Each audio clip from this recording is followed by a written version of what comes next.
创建伫咧1798年的文殊殿，庙内主事李天王，也就是三太子李罗车父亲、托塔天王李靖。农历4月21号是李天王圣诞，也因为李天王是掌管兵部，所以伫庙内时常会当看到有军界，或者是境界朋友来参拜，祈求官运亨通，非常的特别。4月21号是阮安平文殊殿土塔天王，就是李靖，就是李罗车因老爸，甲三太子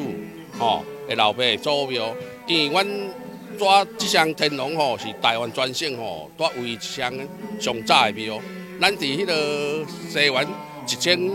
1822年的时阵就有啦。因为咱这项神明的由来就是讲，咱较早人咧讨爱的时阵，住伫海边，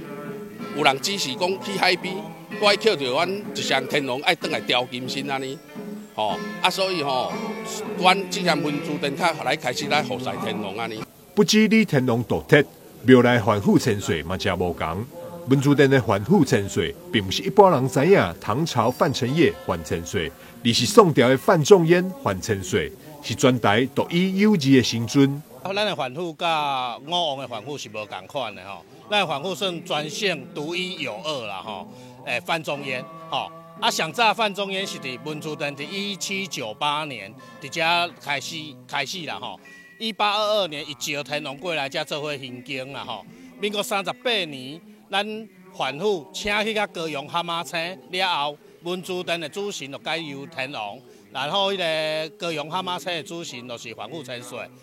但是在地安平的信众对反腐嘛是足有信仰的，所以后壁去调一身反腐，所以咱这全省有2身反腐千岁是安尼来的。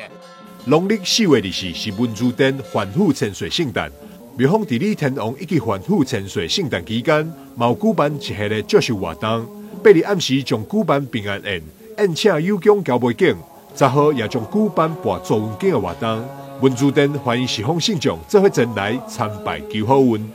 台湾新闻张硕维采访报道。